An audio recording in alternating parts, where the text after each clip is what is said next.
What do I need to be good at to be great at something? Hello, everyone. You are listening to She Leads with Carly, and in this show, we talk to the absolute best, brightest, and yes, badass leaders.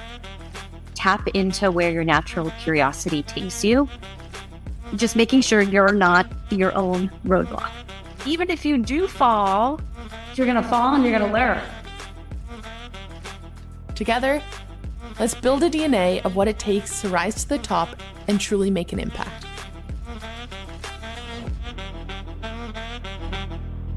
I'm your host, Carly Malatsky. Hello, everyone. I am super excited to welcome our guest today, Sara Beykpour. Sara received her bachelor's in software engineering and cognitive science at the University of Waterloo. While she spent the better part of her career working at Twitter, she also experienced working at an early-stage startup for a brief period too. Shortly after, she discovered Periscope, a live video streaming application. Periscope actually brought her back to Twitter after it was acquired in 2015, bringing her to a roundup of about 11 years collectively working at Twitter, where she led engineering teams as well as product management teams on products including Vine, creation and conversation, Twitter Blue, and the advertiser experience. Now, as of February of this year, she chose to take the leap to found her own company. While it is in stealth mode, we may get a very sneak peek of what she's working on. First, Sara, it is so great to have you on the show. Welcome. Thank you for having me, Carly.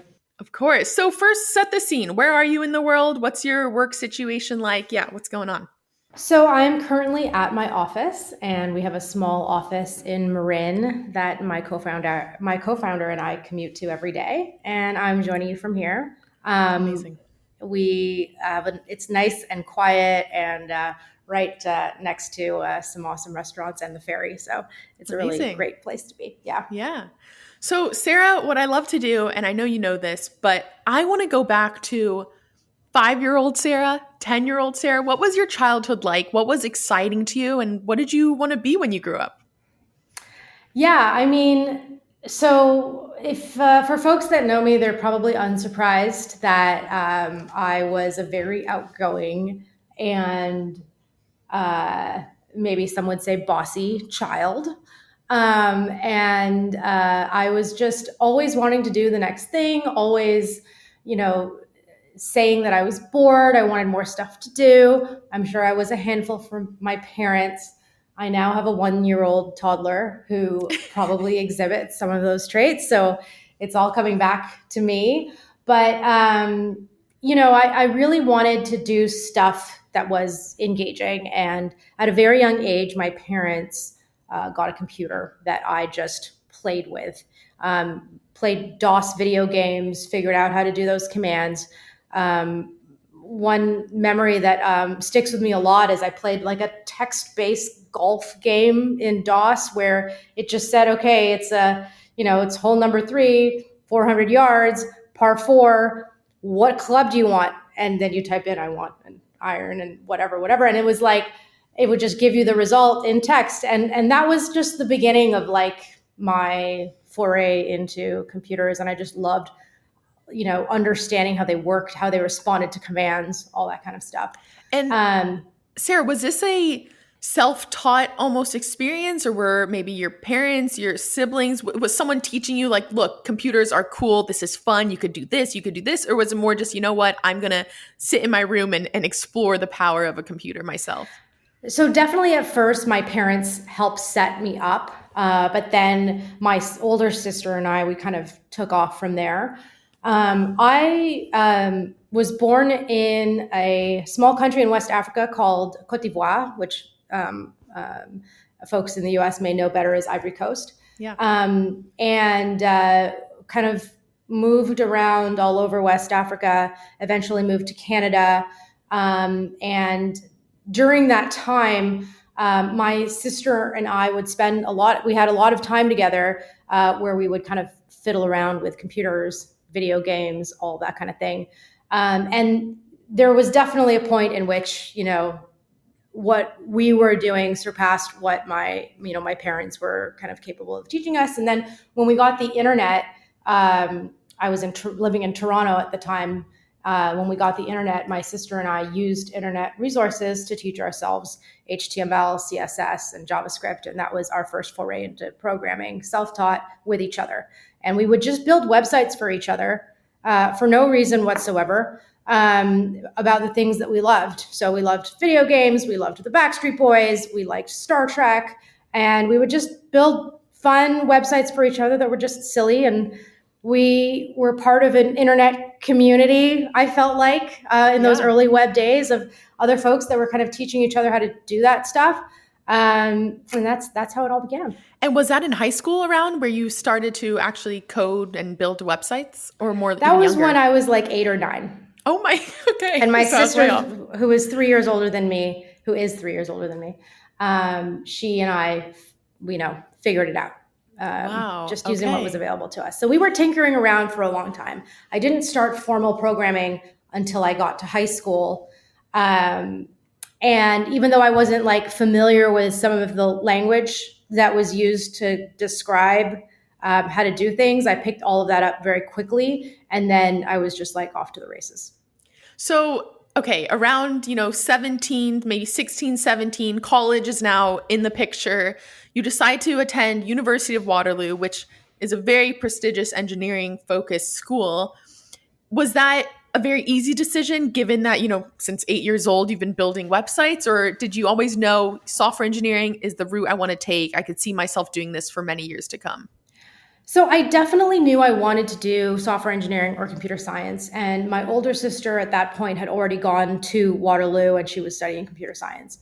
But I was a bit more of a wild teenager and wanted to go to more of a party school, or I don't know, do something that wasn't so academic focused. Yeah. And my mom, bless her, knew that Waterloo was going to be the best thing for her daughters, and bribed me. She said that if I went to Waterloo, I could take the car. And I took it. I was 17. I was a year. I skipped a grade, and so I was a year younger, and all of that. It didn't end up mattering because Waterloo is a 5-year program, so I kind of caught up to my peers by the end of all of that. But I was 17, and the car was a very exciting prospect to have with me, and so that's what I did. And then my younger sister also went to Waterloo for software engineering. So all three of us. My mom got it right. It seems so. And so given where you are today, right? You're a founder now. You have the founder hat on, and probably leading up to this, you did software engineering, then you pivoted to product management, which we'll get into. But I'm super curious, in those moments, even, high school and then especially college, were there pieces or experiences that you had that kind of alluded to, being a founder and where you are today? So I would say no, because when I was at Waterloo, there are probably dozens of entrepreneurship clubs and support systems at that university now, and as there are at many universities. But at the time, I think there was one, and it was started by 2 people in my class. And so there wasn't a lot of encouragement of entrepreneurship. And so even if I did think, maybe I should start a company, I wouldn't have even known where to get started. Whereas I feel like the folks that I meet that have gone to Stanford and other universities where entrepreneurship is encouraged and there's precedent and there's like so-and-so started this company while they were still at school and all of that was all around. I looked at that with envy. But Waterloo was very much focused on engineering excellence at that time and less on entrepreneurship. So that wasn't really what I was being inspired to do. And so when I did have a few classmates that were like, after we graduate, I'm going to start my own company, I was like, that's interesting. But wasn't kind of in my mind as like something that I needed to do. Almost like a first hint of it. A first potentially. Hint. Okay. Yeah. And so after Waterloo, after university, you continue down the software engineering track. Walk me a little bit through that first decision of, in the workplace, what were you optimizing for? How were you thinking of this is a great place for me to now start my career?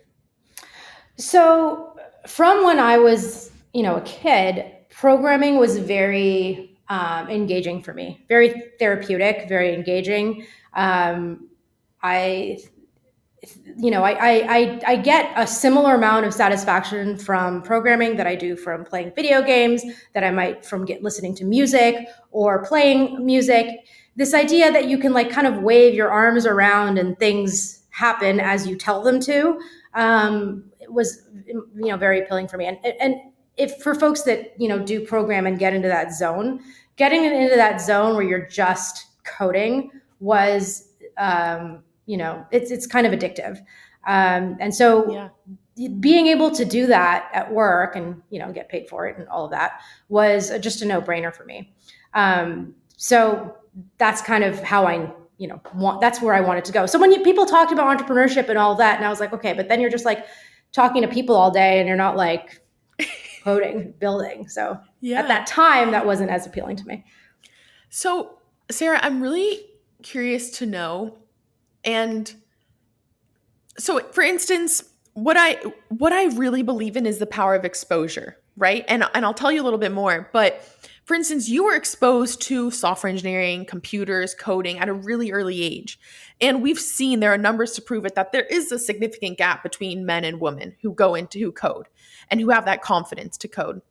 And so I want to almost hear your perspective of how has that experience been for you, whether it's at an early age in high school versus, at the University of Waterloo, to then in a professional sense of being, a woman engineer and an engineer in the room. How has that been? Have you ever had to really, self-advocate for yourself or think, what, I need to find the confidence in myself because I probably won't get it from others because people perceive and have these perceptions of myself?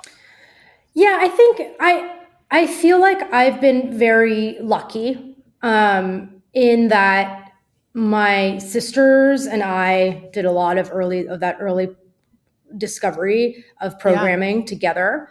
And then when I went into high school, I was at an all-girl high school.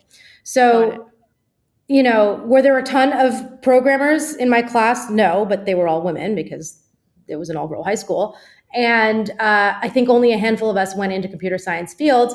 And one of my very close friends in high school, who I sat next to in my programming class or whatever, I could just tell she was made for this. She picked up things really quickly. She would find bugs in my code. And she ended up going into a medical field. And I remember thinking, like, that's just such a bummer because, I really think that she would have been a very talented programmer. But it wasn't until I got to college that I was like, oh, yes, this is what people talk about when they're like, there are few women in engineering. And I knew that like objectively, but I didn't really feel it until I got into college. But I was very lucky to have a great support system in college and folks that, were supportive. And I had a wonderful experience at Waterloo, made great friends, worked with talented people, and many of whom I'm still in touch with, and I'm connected to in the industry, which is wonderful. And then I think I've also been very lucky that because of the confidence that I have, that I think was just instilled in me at a young age, I've never really felt like I was ever at a disadvantage or an outsider or any of that. So I know a lot of women go through that, and I've spent a lot of time in especially in my earlier days at Twitter, working with organizations like Girls Who Code, working to promote STEM for young women and all of that. And sure, there's been, incidents here and there that I could have done without, but overall, I feel extremely lucky that I've just been surrounded by supportive people my entire career. Yeah. And walk me through those early days at Twitter. You joined in 2009, from my understanding. Yeah. What was that experience like? What was the energy like? How was it overall? I was reflecting on this morning. It was, in many ways, it was like we didn't know what was ahead of us. And it was one of those places that, we had some, it was early days of the internet. The iPhone had just come out. We did not have an iPhone app. It was just the web app. And we were trying to build something that a lot of people were paying attention to. And it was just exciting. And every time something happened in the world where Twitter was involved, it was just this like moment of like, holy shit, like we're actually working on something that matters. And there was that energy in the beginning. And I have a lot of really fond memories and feelings about those early days. But it was like a real startup. Yeah. And we'll talk about this because you saw a whole, sleuth of changes, if you will, at Twitter. But in those early days, you also worked on products like Vine, and then you eventually found Periscope. So very much video streaming, area. What attracted you to that? Was that almost very clear to you, given even from a young age, I would assume, given, video games and things like that, or what kind of stuck with you there? I honestly, I would say that was more random. Okay. So, yeah, I mean, I would love to have like some like narrative that like ties all the stuff that I did together. But no, I mean, I was working in 2012. I was working on Twitter for Android. I had joined the Twitter for Android team, and I learned Android. I'd been on that team for maybe 2 years, and then the CEO of Twitter at the time, Dick Costolo, asked me, and again, just I feel very lucky to have supporters and mentors all throughout my career, and Dick has definitely been one of them.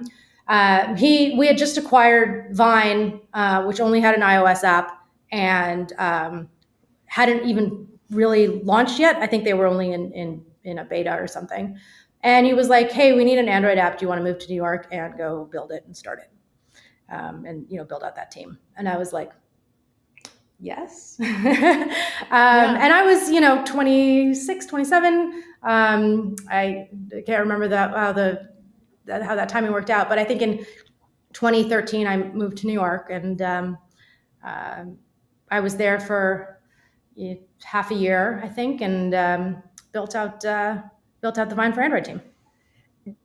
So given that experience, right, the CEO of Twitter is coming to you and saying, you know what, we have conviction, we have confidence in you that you can go build it out. Even after that initial yes, did you ever have a, oh shit, am I capable of doing this? Or like, what did I sign myself up for? Was there a fear that you had, or how did you feel through that? I was definitely nervous because at that point I had not built an app from scratch before. And I, had a couple of years of Android under my belt. But, as, software changes so quickly. And like, I was like, I wasn't going to build it exactly the same way we built Twitter. I was going to try to use some new things. And then of course there was this whole video aspect that I had never worked with before. Luckily we, hired another Android engineer who I'm very fond of. His name's Eddie. And, he had a lot more background in video, and he taught me a ton about how all of that works. We did it, we got through it. One of the things that I think helped me with that fear of, not having done this before and having quite a bit of responsibility on my shoulders, was that, the act of programming, which I was doing a ton of at that time, kind of spoke for itself, right? Like at the end of the day, I knew how to code. And yes, there were going to be things that I didn't know, but I was going to learn them, and just kind of taking everything one step at a time, being like, you know how to do this, just do it. Really, really helped me. Yeah. How was that transition to not being an individual programmer, you're focused on your own code, to now leading a team, right? And leading other people and making sure that, vision aligned, values aligned, the hiring. How did you kind of interpret that and go through that transition? So it wasn't my first time as a manager. I had previously been a manager. I had become a manager and then back to being an IC, an individual contributor, probably twice at Twitter before moving over to Vine. And so I had learned a lot of early lessons becoming an engineering manager and kind of leading a team. And I'm sure I made a lot of mistakes. I know I made a lot of mistakes, but also learned a lot. And my general style is to, kind of treat people how you think they want to be treated. and lead with that in mind, and know when to assert your leadership, and also know when to back off, and also know that like everyone wants something different out of their leaders. Some people want someone who's more hands-on, that they can talk to all the time, constantly, and if that's what's required, then that's what's required. And some people are kind of like, I just, I don't want to see you until I have a problem or whatever, and that's like also fine. And so just being able to like adjust to what people need is kind of my style of management. But then that is always under the context of like, what is the business in need of, and how are you driving your team towards that? And sometimes, ideally, those things are always aligned, but they're not always. And so kind of managing that is always tricky. But all to say, that transition for me, again, was nerve-wracking, but totally doable. And just like with everything else in my career, if you know how to do something, you can do it. If you don't, ask for some help and, keep going. I like that. I like that a lot. So walk me a bit through, you decide to leave Twitter and go join a startup. What was this impetus to do that? And yeah, how was that experience? What made you decide to leave? So I had spent 4.5 years at Twitter at that point. And Vine was a tumultuous place. And by the end of my time at Vine, I was not happy. Why was it tumultuous, first of all? Oh, man. So many reasons. I think Vine went through something that I subsequently went through again, which is Facebook went after it. And so when they launched Instagram video, and the Vine numbers were they were no longer what they once were. And that added a lot of stress onto the team, trying to think about like, what would we do? What could we do in order to regain, the popularity and that it once had. And at the same time, from Twitter's perspective, how do we deal with this Vine as a business? Is it contributing to the company the way we want it to contribute? So there was all these tensions around that. And I think that put a lot of pressure on the team. The team also felt very separate from Twitter. And I was going to ask, yeah. That was deliberate in the beginning, but over time, especially as Vine needed more help from Twitter, it started to kind of fold in, and not everyone was happy with that. And I think there was just a lot of conflict and tension there. But did you though ultimately feel the safety net of Twitter? Because it's one thing of like Vine standalone, right? And then a competitor comes in and kind of eats you, and you see the numbers decline, but that's it. And then it's almost, you have nothing. Did you personally be like, you know what, it's okay because I have Twitter? Yes.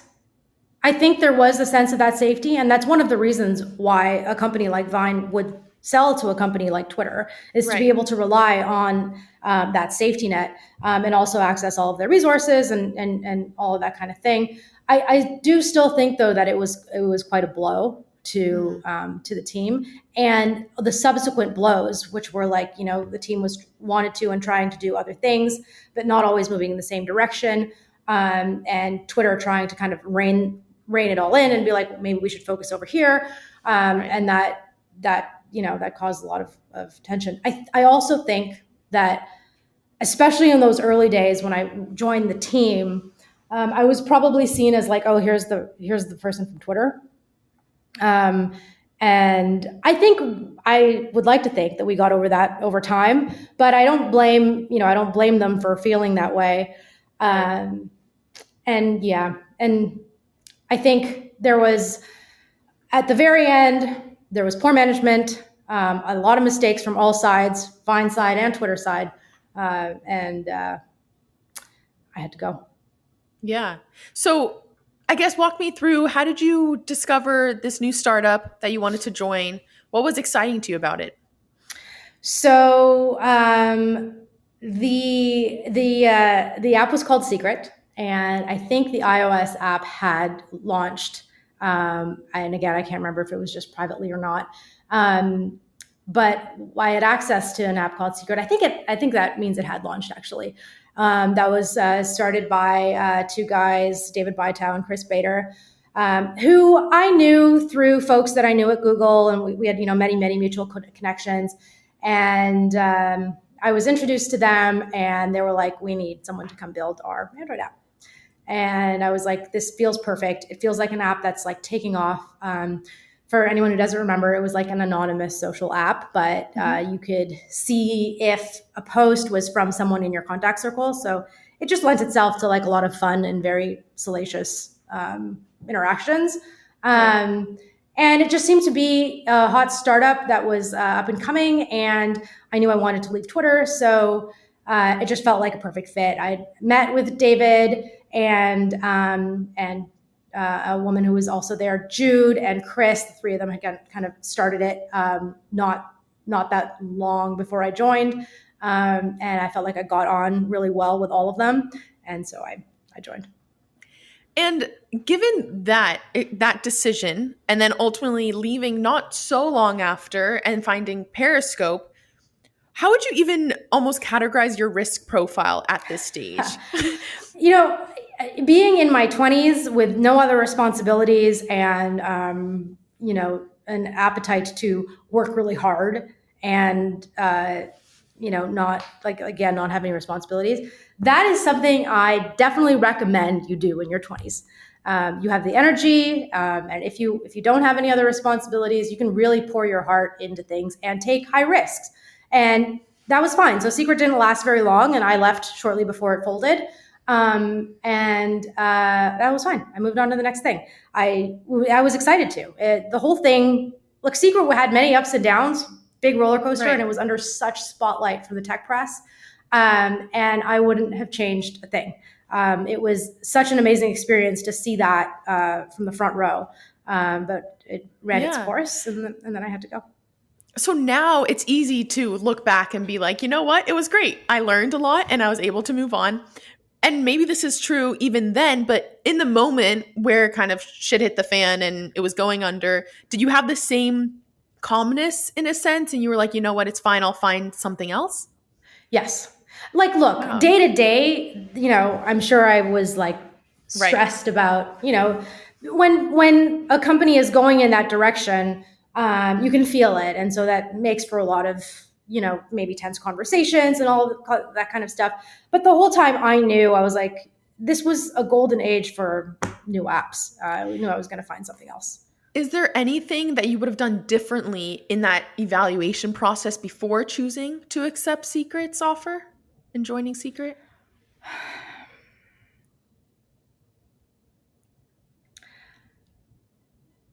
I don't think so. Yeah. I don't think so. I mean, I think, I had spent, enough time at Twitter. I knew I wanted to leave. And the idea to go be the Android engineer at this new company was really exciting. And I felt like, I felt like it was right. I felt like also you were drawn by the people, like you mentioned, the founders, like you really clicked with them. And that seemed to be a really big aspect of your decision too, which is great.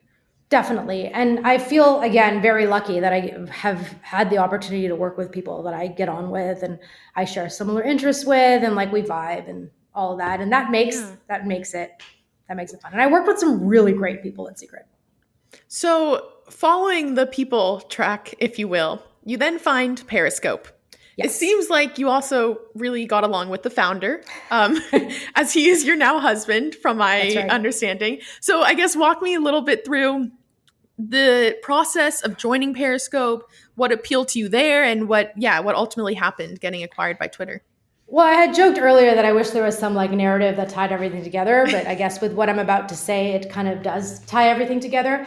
Periscope was a social live streaming app They had an iOS app. They were in a private launch. They needed an Android engineer to come build their Android app. And I thought, well, here we go again. And, you know, I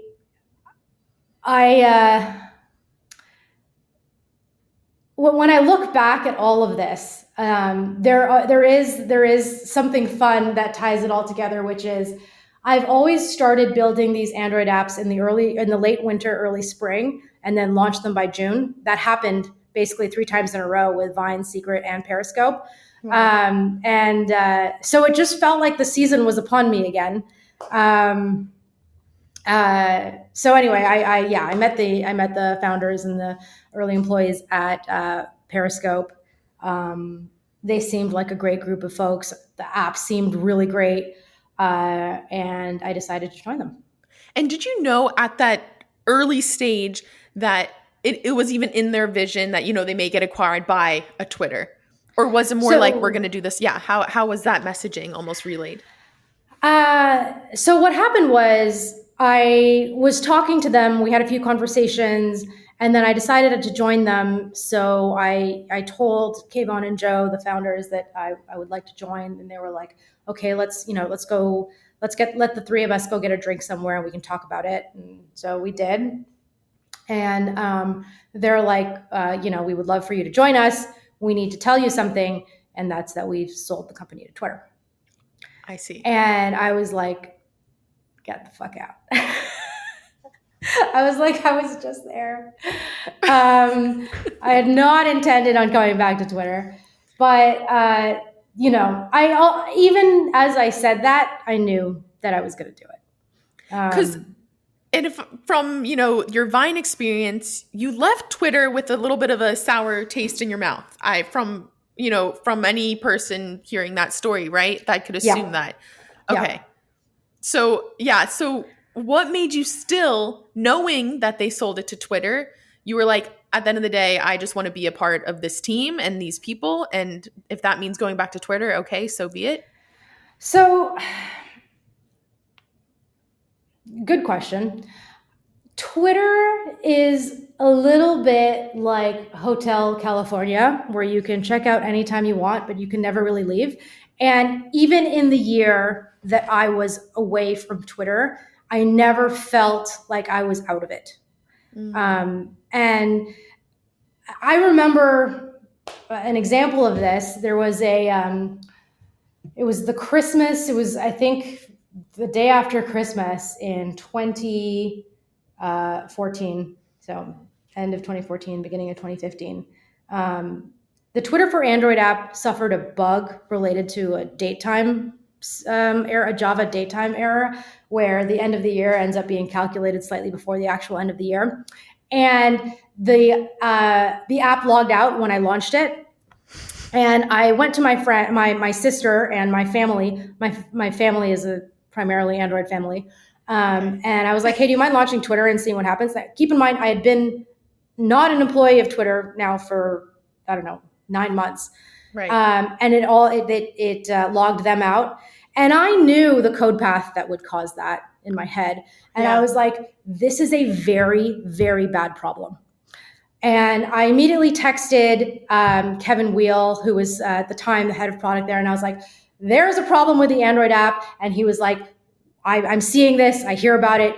You're right. And, thanks for letting me know, but we got it or whatever. And I tried my hardest to just not think about what was happening and what would have, the circumstances that would cause that bug. It ended up being, anyone on Android who had launched the app at the time would have been logged out, which is very problematic when you're dealing with a really big, user base and all of that.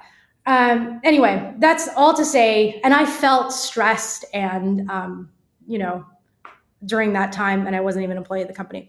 That's all to say. It felt like I never left. And so when I rejoined, it still felt like coming back home. It felt like this is what I was supposed to do. A part of me was really happy, actually, that they had sold the company to Twitter and that I could come back. Yeah. And now, having been away from Twitter for a year and a half or whatever, and the current state of Twitter is one that I like don't even recognize.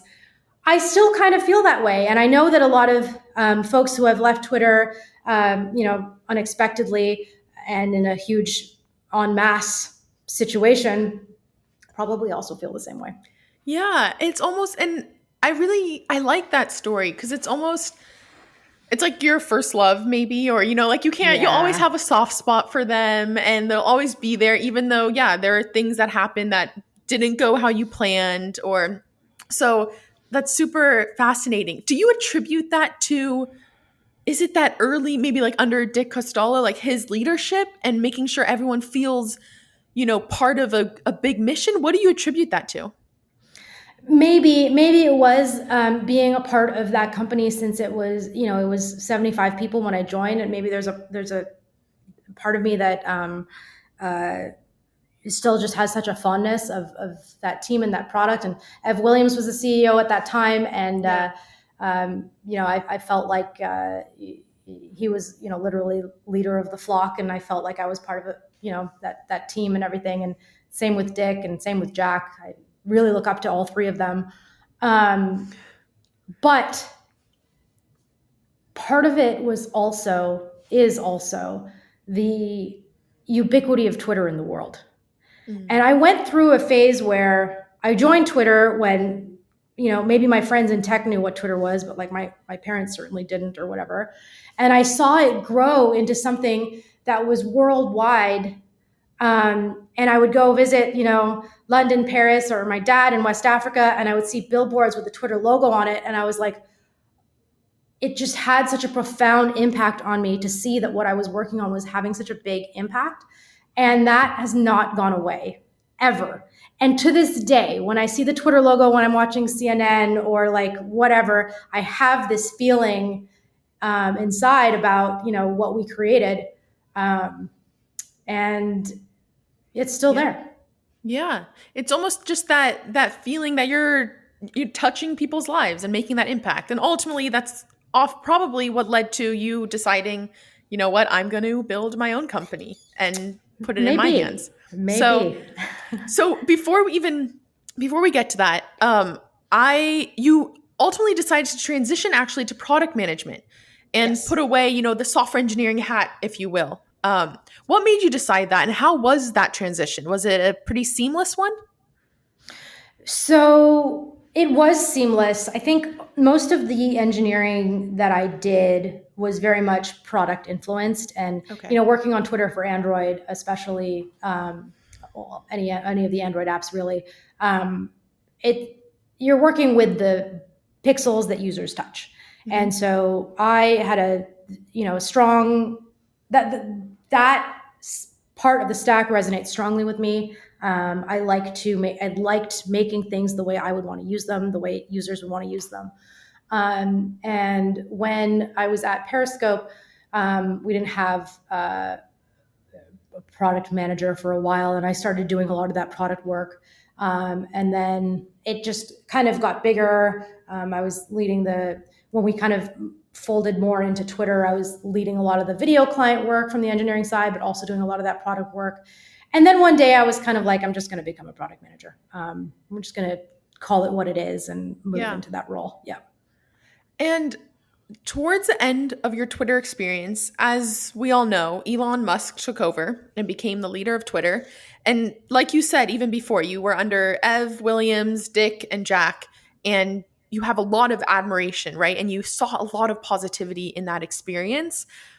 Walk me now through that transition right under Elon. Obviously, there's so much publicly of, I've talked to ex-Twitter employees just like yourself that have different experiences being internally there. What was that transition for you, seeing it in action? So I hate to disappoint you, but I left before Elon came. I see. So I didn't actually witness that transition. Now, I had my daughter in April of 2022.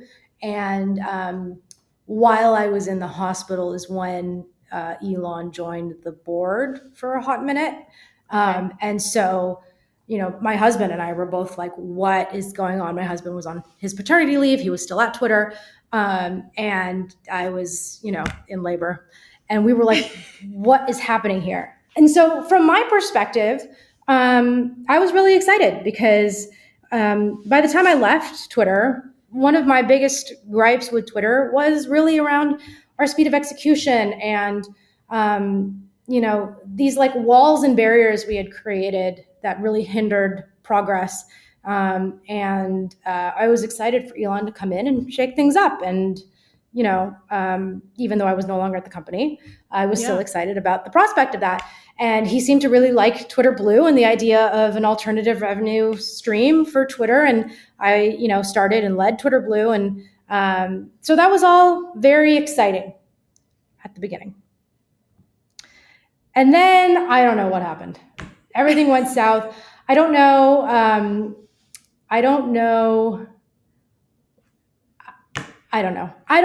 He's obviously a very smart man. He has never run an internet software company before, and it shows. And it was, if you can almost, even stepping away, right? Right now, you're founding your own company. What have you learned from Elon, maybe, whether he was under you or from your husband's experience, whatever it may be? But what have you learned? Like, okay, this is something I want to emulate versus this is something I cannot do. This is detrimental. I mean, I think through the layoffs that he did in the fall of last year, he just didn't treat people with dignity, and people, myself included, spend their lives passionately working on a product that they believe in. And if you have to let someone go, which happens, and the economics of a situation may mean you need to do major rifts, and that happens. But you just treat people with dignity because they deserve to be treated that way. And I could never. Yeah.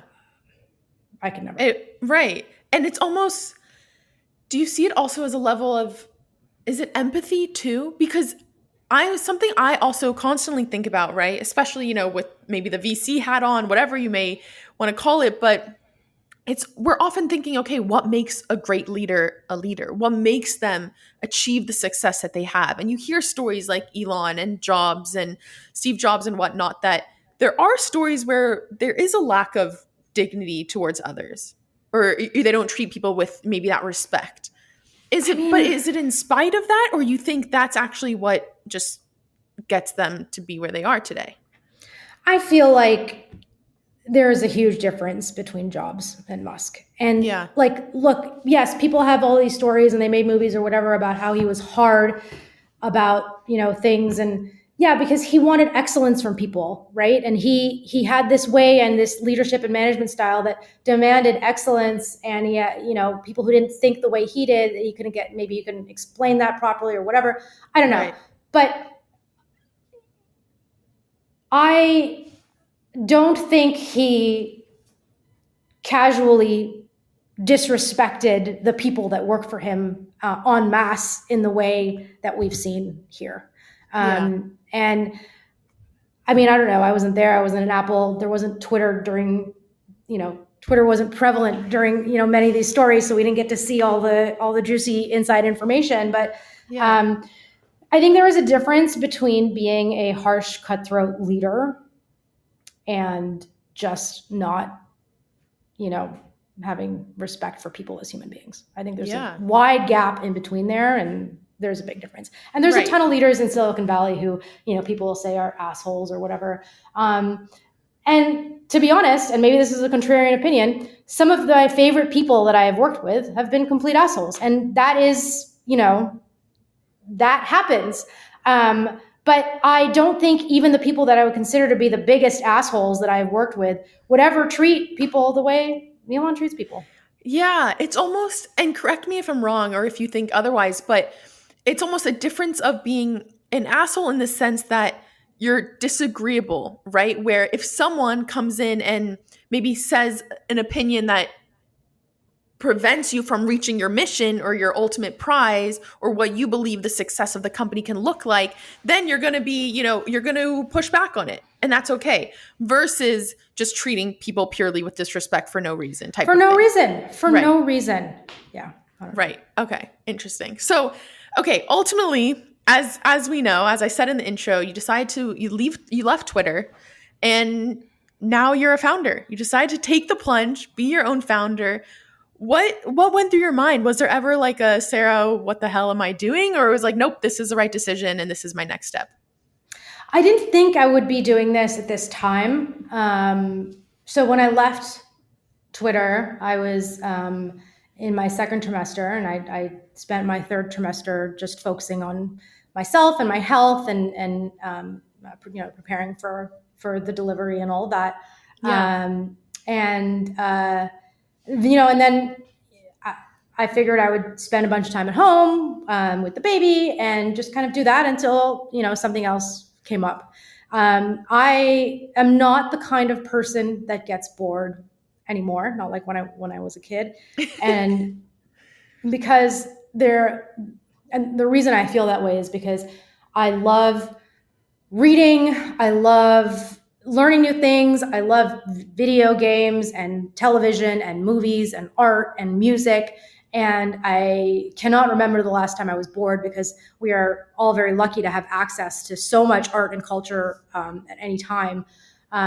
So there's no getting bored for me. Instead, I came across an idea that I could no longer, my co-founder and I, we like mulled on this for a bit, and I wasn't sure whether I wanted to start a company or not, or kind of pursue this, but this idea wouldn't leave my head. And then I realized at some point that I am not going to be able to keep going until I see this idea to fruition. And that's why I started. And if I didn't have that idea, I probably wouldn't be working. I love that. And I really think that should be the bar that people have for starting a company, where you can't not think about it. You can't do anything but think about it. Right. So in that experience that you've had, thus far since February, what are some maybe misconceptions about being a founder, or things that you only learn by actually doing it, right? Like, people can read about, can learn from other founders, but until you actually are in the driver's seat, you see the truth to it. Are there moments that you've had like that? We're so early right now that so far it hasn't felt too differently than, working on an early stage project. Got it. It may feel differently at a later stage, but a friend of mine asked me the other day, like, how's being a founder treating you? Is it really hard? All of that. And I was like, well, it's not harder than being a mom. So it's fine. But again, I'm super early. And you're doing both, though. Like you said, you didn't, you have a daughter.